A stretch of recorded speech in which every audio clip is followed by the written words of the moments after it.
terça-feira. A gente começa então com o professor Manuel Dutra, como eu disse, e o assunto é essa questão da imprensa, né, da parcialidade dos meios de comunicação, da credibilidade. Professor, eu agradeço imensamente por ter vindo. Boa tarde.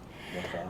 Professor, antes da gente analisar o momento atual que estamos vivendo, essa questão agora no momento atual, eu queria que o senhor fizesse um pouquinho uma contextualização histórica, se possível, sobre a imprensa, como é que se diz? Esse conceito, né, de parcialidade, imparcialidade, na imprensa, o surgimento dele. Só uma breve passada pela história, só para a gente se situar um pouquinho nisso.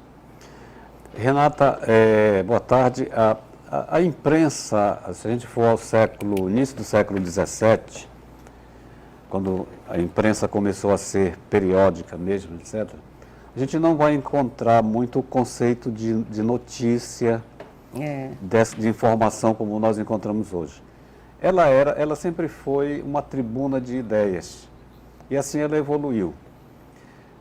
Esse conceito de imparcialidade, ou de factualidade, a notícia, ele veio se materializar, veio se aprofundar, digamos assim, veio se impor há pouco mais, vamos dizer, 100 anos, um século.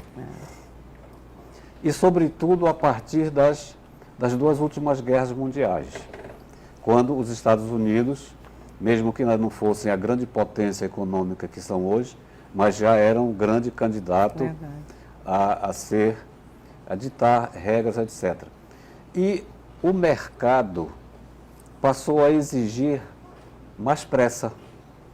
Então, as grandes matérias opinativas, filosóficas, você sabe que os autores, os escritores, os romancistas, muitos deles escreveram longos capítulos de seus livros, como Machado de Assis, nos jornais. E depois juntava aquilo, fazia uma releitura. Então, a ideia do jornal, mesmo que a palavra jornal, na sua origem, significa algo que é do dia, de todo dia, jour, em francês, que vem do dia em latim, quer dizer, é coisa atual, eram comentários. Então, a partir no entreguerra, se criou o conceito de notícia como algo novo e que precisava de um novo tipo de narrativa. Mais curto, né, pequeno, bem diferente, por exemplo, da reportagem, ou vamos dizer assim, da notícia que os jornais dos Estados Unidos deram quando houve o assassinato do presidente Lincoln. Reportagens que começam: o dia amanheceu claro, o sol nascendo no horizonte. Cheia de subjetividades, né, professor? E de fortes elementos da ficção. Isso. Então, no entreguerra, a pressa do mercado, a expansão dos Estados Unidos como potência econômica e militar, enfim, ela passou a exigir também rapidez. Por quê? As pessoas passaram a sair de casa mais cedo, a rua se tornou um local onde a gente anda a cada dia mais apressado e não dava mais tempo de ler grandes textos.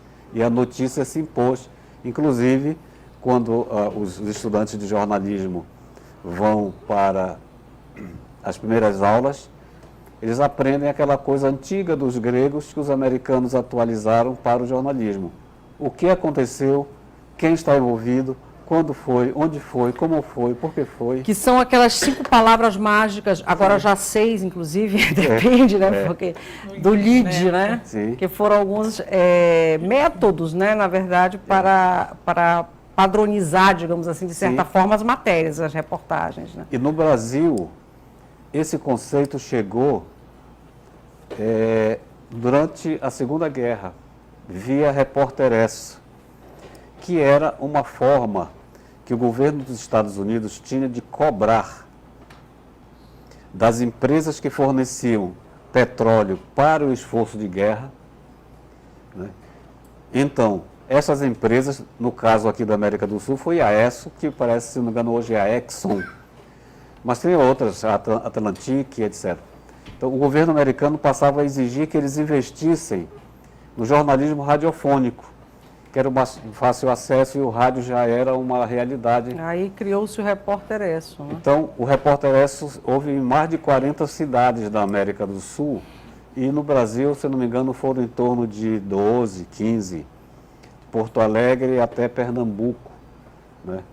O que era o Repórter Esso?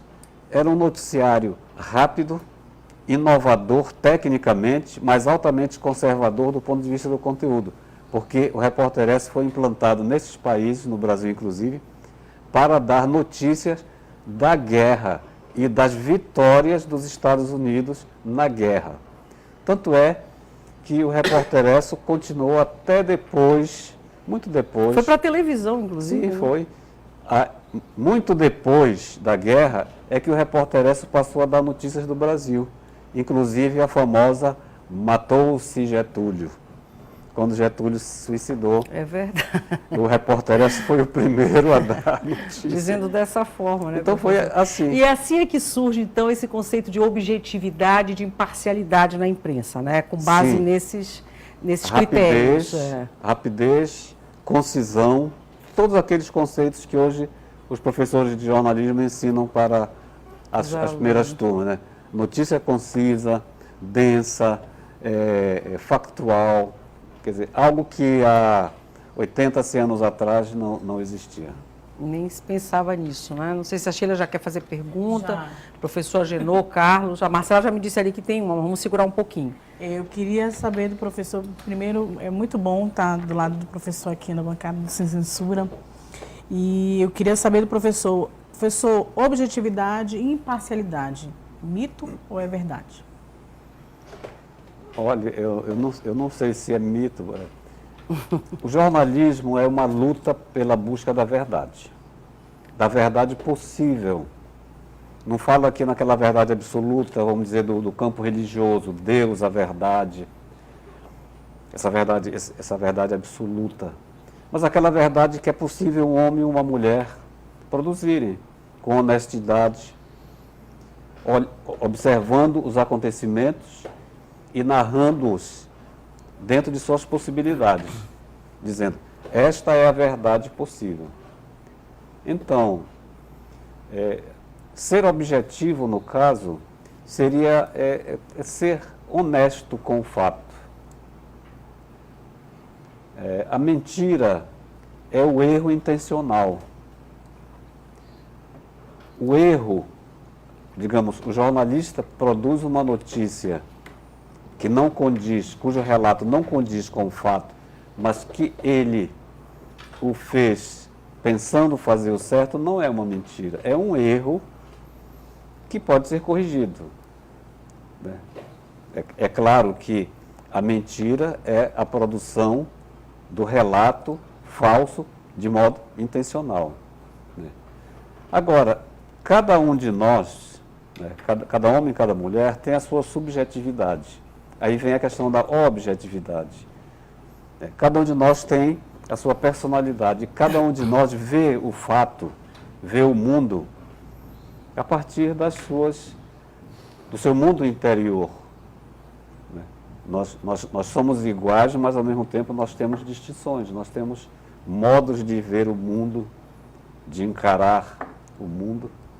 E o jornalista também. Só que o jornalista tem que ter plena consciência disto. Eu sempre gostei de dizer nas aulas de jornalismo que o jornalista tem que, quando vai a campo, quando vai fazer a cobertura de um acontecimento, ele tem que ter um cuidado muito grande em administrar os seus conceitos e os seus preconceitos. Eu posso não ter nenhuma admiração pelo partido A. Como cidadão, jornalista e cidadão, eu simpatizo com o partido B. Voto no partido B, não voto em ninguém do partido A. No entanto, eu vou fazer coberturas no partido A e no B. Nesse momento, eu tenho que administrar as minhas preferências, os meus conceitos, os meus preconceitos, porque ali eu sou jornalista. Aí é um grande desafio para o jornalista. esses momentos em que ele tem que administrar as suas preferências, seus conceitos, seus preconceitos. Só é, né, professor? Diga, pode falar. Esses conceitos de objetividade, subjetividade, parcialidade e imparcialidade têm a ver com uma concepção de ciência moderna, que é em busca da chamada verdade científica, que o jornalismo, a própria sua história, incorpora. Mas a gente sabe que a própria ciência, ela é uma produção humana, e por ser uma produção humana, essas fronteiras entre o objetivo e o subjetivo estão completamente borradas. Né? Agora, é claro que administrar as paixões, as nossas percepções de mundos, para dar conta dessa objetividade, com ética, com compromisso, com responsabilidade, para realmente trazer à tona a verdade dos fatos, é o grande desafio. E me parece que, na história da comunicação e do jornalismo, isso tem se colocado a cada dia em pauta e à tona. Né? É um desafio. Porque sempre se diz que todo jornalismo tem um alinhamento. Qual é o alinhamento político de tal jornal? Ele defende que concepção? Né? Eu acho que essa é uma questão central. Com certeza. Aí eu queria aproveitar esse comentário do professor Agenor Sarraf, professor Manuel Dutra, e logo no cerne da questão, né? Já que a gente falou antes que ele pediu para fazer essa contextualização histórica. Como é que o senhor tem acompanhado, então, já que agora o assunto do momento é a crise política, essa questão do impeachment e tal, e é sobre isso que se tem falado muito, então veio mais à tona, com mais força, essa questão da imparcialidade na imprensa, da credibilidade. Como é que o senhor tem acompanhado, então, isso, esses assuntos, esses temas? Os telejornais, inclusive, têm sido alvo de muita crítica, mas, assim, da imprensa de um modo geral, as revistas, os jornais impressos, né? E os telejornais também. Qual é a sua percepção sobre essa cobertura? Ela está sendo realmente muito parcial? Está sim. A minha grande preocupação é que depois disto tudo, que isso não pode perdurar por tanto tempo, além do que já perdura 2 anos, assim, intensivamente. A crise que o senhor está falando. A crise. Uhum. Que tipo de imprensa nós vamos ter? A imprensa, a mídia, ela é parte da sociedade, né? Com certeza. Ela não é dissociada da sociedade. E eu fico pensando que ela não só ela é parte dessa sociedade, ela pensa com essa sociedade, pensa como ou contra ou de um determinado grupo, de outros grupos. A sociedade não é uma coisa una, né? Ela tem nuances, tem grupos, etc., tem divisões naturais de toda a sociedade. O que eu fico preocupado é que nós precisamos desenvolver o Brasil. O Brasil está se desenvolvendo a muito custo, com muita dificuldade, mas nós precisamos avançar. Agora, nós precisamos de um novo modo de pensar o Brasil. E nesse novo modo de pensar o Brasil, nós precisamos de uma nova imprensa, uma nova mídia. Nós precisamos de uma nova mídia que não fique tão atrelada a interesses tão restritos, por exemplo, do grande empresariado. Uhum. Nós falamos ainda agora no Repórter Esso. Sabe que as agências de publicidade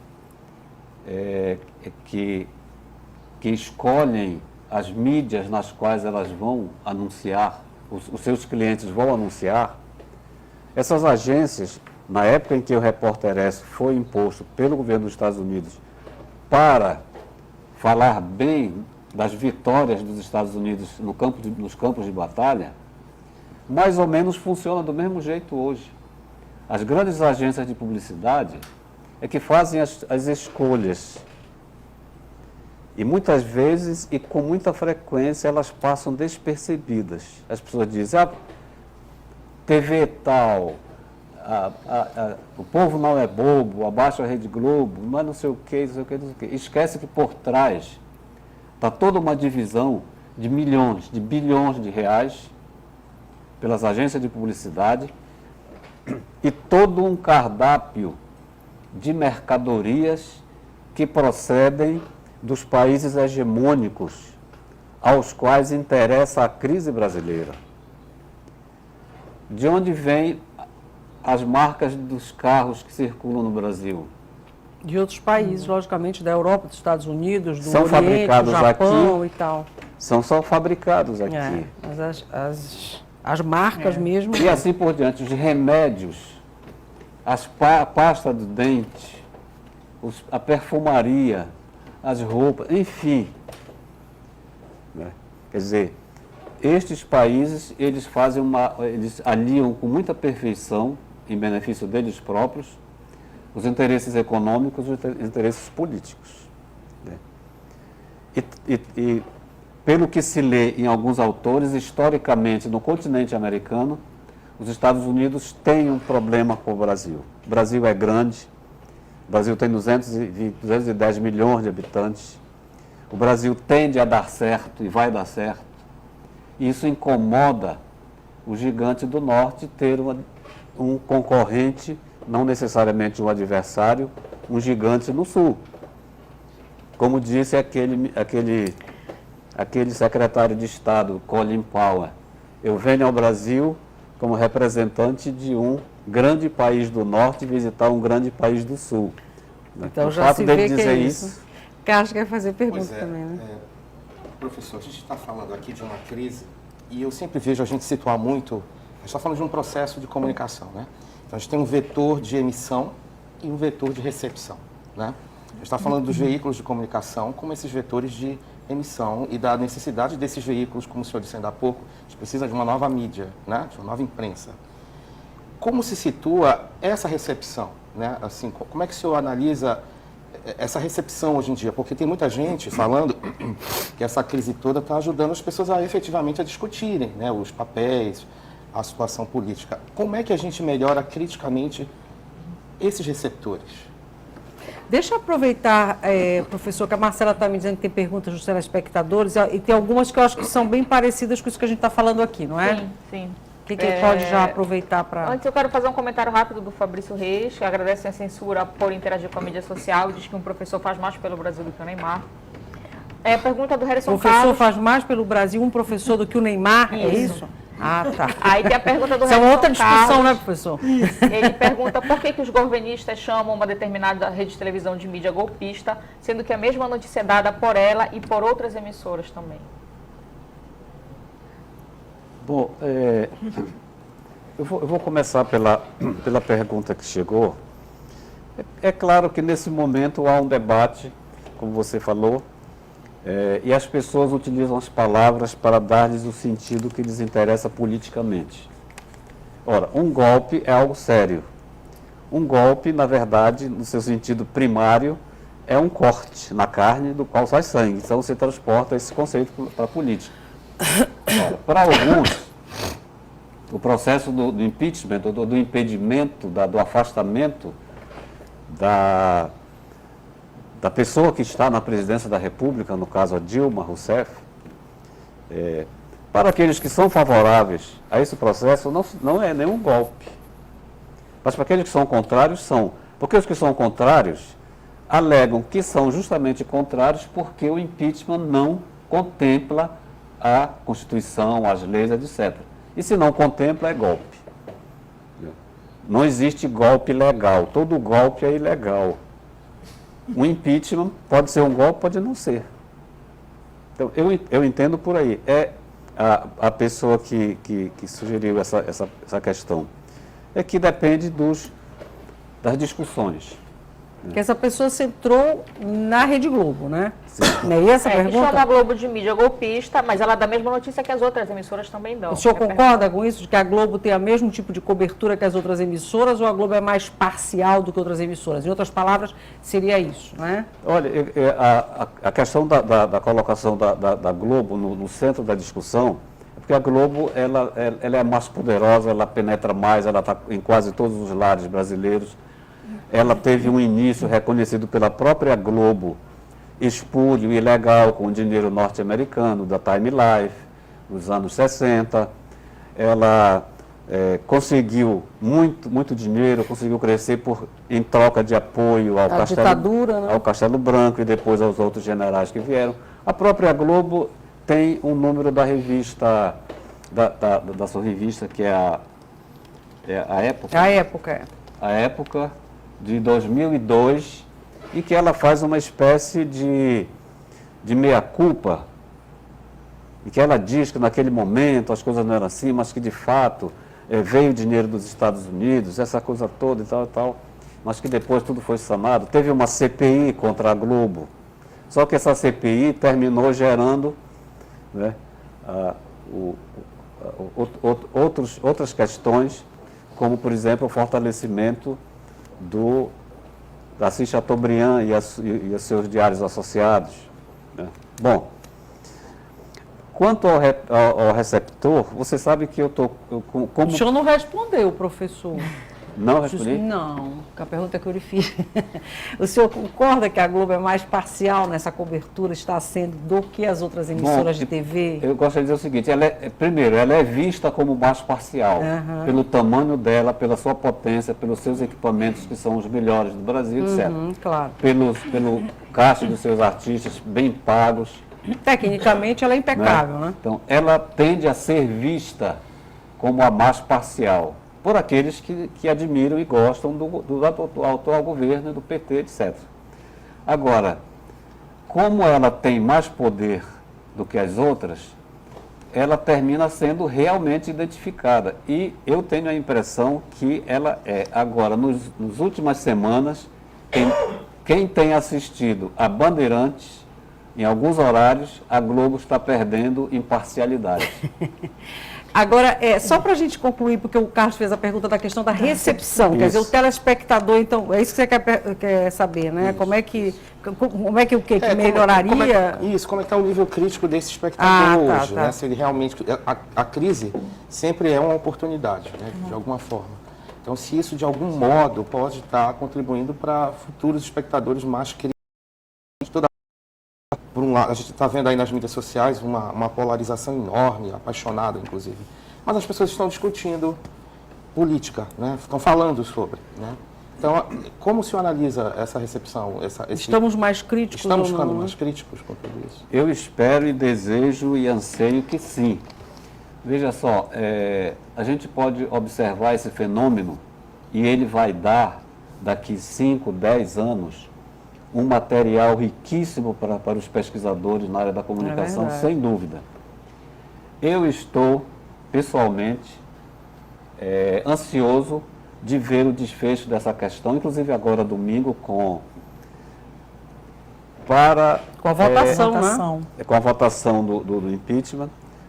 Porque, veja, digamos, se a presidenta Dilma ganha, tem os votos necessários para permanecer, ou não, o que der. Nós vamos poder fazer observações sobre a posição desse receptor. O receptor entendido enquanto a pessoa que ouve, nós, que ligamos em casa, nas nossas casas, qualquer emissora, a Cultura, a Nazaré, a Liberal, etc. Porque nos últimos 35, 40 anos, as teorias da comunicação vêm sofrendo, ou vêm passando por umas mudanças interessantíssimas e que recolocam o receptor em um novo lugar, com uma nova possibilidade de ver e de ouvir. E hoje, muito mais, porque as tecnologias permitem uma interação imediata. Você pode imediatamente, né, como foi feito agora por um espectador, interagir com a Renata no seu programa.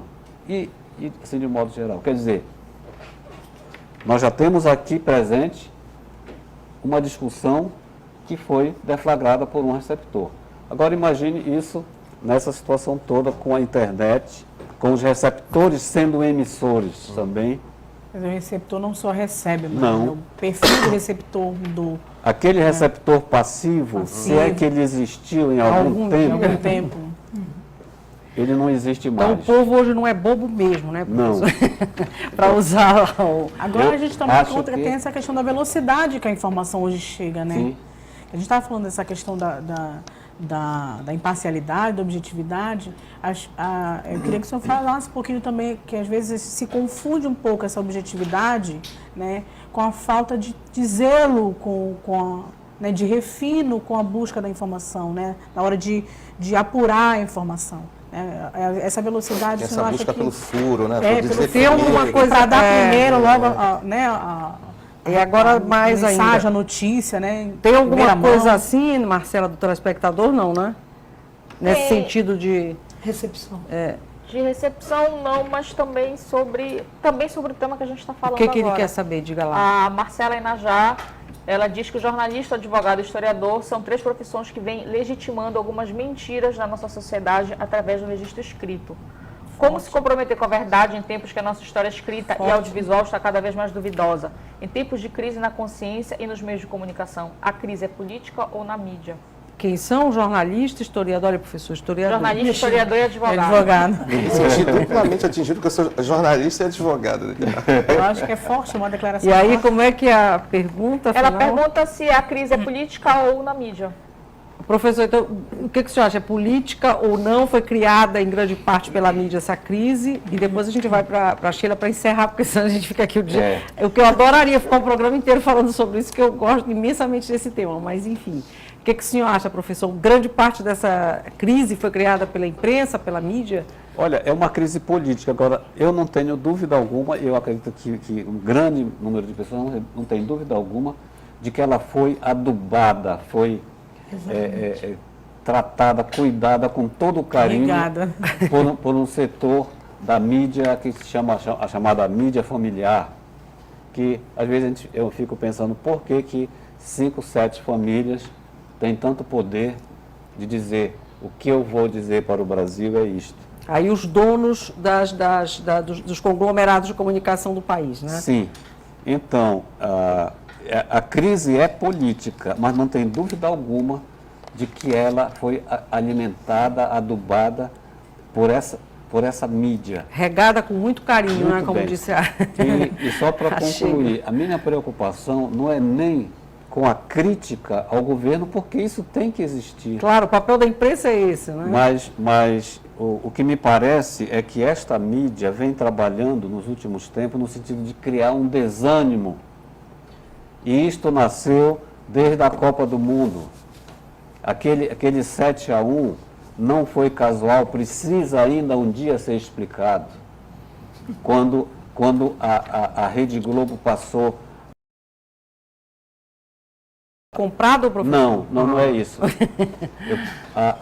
Nas vésperas do jogo, a Rede Globo ficou dizendo a cada minuto que os jogadores estavam deprimidos, que estavam tristes, entendi, que estavam, porque o Neymar não ia jogar, dizendo dia e noite. Quando eles entraram em campo, eles iam fazer o quê? Nada mais.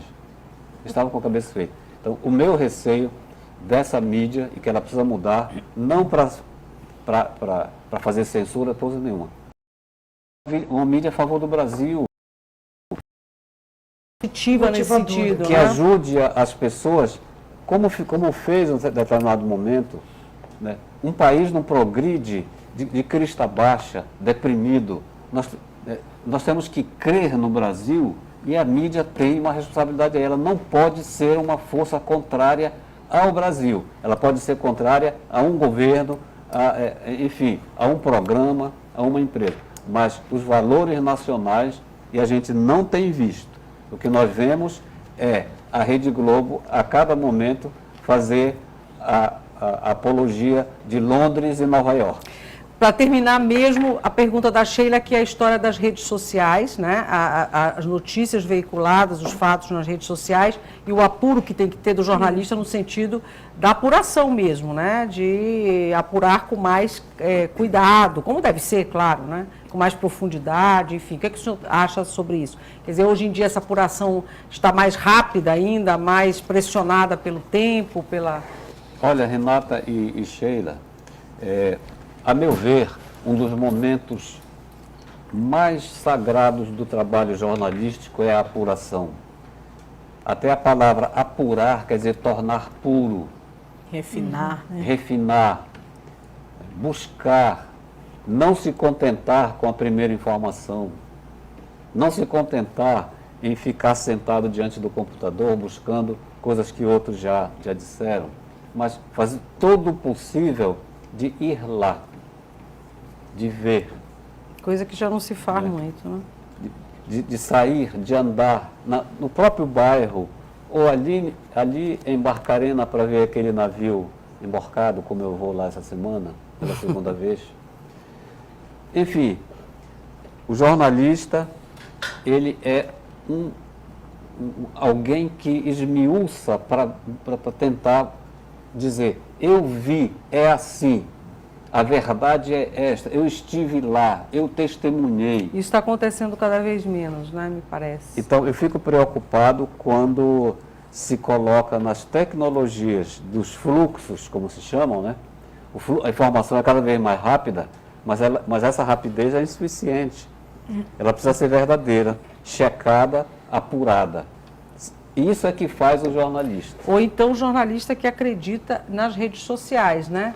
Piamente, assim, não vai checar depois, o que esse também é um problema. Porque as pessoas, de um modo geral, acreditarem, tudo bem, mas às vezes tem jornalista que acredita numa notícia, viu no Facebook, aí ali já acha que não Tem vai... jornal hoje que pega, não entrevista mais determinada pessoa e pega uma declaração dele do Facebook e Isso abre aspas. Isso é muito perigoso. Abre aspas como uma fala. Então, isso eu acho extremamente preocupante, né? Inclusive, Renata, Só para a gente terminar, professor, pelo senão não WhatsApp, vai ficar tempo nenhum para vocês. pelo WhatsApp chegam muitas informações também Também. falseadas. E né? as pessoas acreditam, Isso é muito sério. Professor, lógico que a gente gostaria de conversar muito mais sobre isso, mas temos um tempo aqui que o senhor sabe disso, na televisão a gente tem esse tempo, né? Sempre pressionados pelo tempo, pelo prazo, enfim. Mas eu lhe agradeço imensamente pelo senhor ter vindo. Não sei se o senhor quer concluir dizendo alguma coisa só para a gente encerrar. Não, só quero agradecer e voltar a dizer que o jornalismo é a apuração, é a busca, não é uma disseminação de qualquer informação. É verdade. É a transformação, é a produção de um relato o mais fiel possível, né? De preferência testemunhado pelo jornalista. Claro. Eu não sei como, eu posso estar falando eu posso estar falando no deserto, porque eu já uma vez numa palestra disseram que eu estava sonhando, mas eu não sei.